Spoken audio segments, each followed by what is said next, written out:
চট্টগ্রামের জনপ্রিয় বালাচাও আমরা সবাই কম বেশি তার সাথে পরিচিত। বালাচাও ভর্তাটা যে অসাধারণ খেতে তা আমরা কম বেশি সবাই জানি। চলুন এটা তৈরি করা যাক। বালাচাওটা প্রসেস করাই থাকে, তারপরও আমরা এটা স্বাদ বাড়ানোর জন্য একটু রেডি করে নেব। প্রথমে নিয়ে এলাম 4-5টা শুকনা ঝাল, এটাকে লবণ দিয়ে মেখে এর মধ্যে দিয়ে দেব কিছু পেঁয়াজ কুচি দিয়ে সরিষার তেল দিয়ে এটাকে ভালো করে মেখে দিয়ে দেব কিছু ধনিয়া পাতাটা দিলে এর স্বাদ দ্বিগুণ বেড়ে যাবে। দিয়ে দিলাম বালাচাওগুলো, দিয়ে এটাকে ভালো করে মেখে নেব।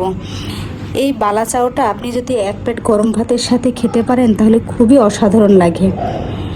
1 প্লেট গরম ভাত আপনার নিমেষেই শেষ হয়ে যাবে যদি এই বালাচাও ভর্তাটা আপনার কাছে থাকে। এটি চট্টগ্রামে একটা জনপ্রিয় খাবার। চট্টগ্রাম ছাড়াও এমনি আশেপাশের লোকজনও এই খাবারটা কম বেশি সবাই খেয়ে থাকে। ভর্তাটা দেখুন কি অসাধারণ। আমি তো এরকম একটা ভর্তা থাকলে 1 প্লেট ভাত নিমেষেই শেষ করে দিতে পারবো।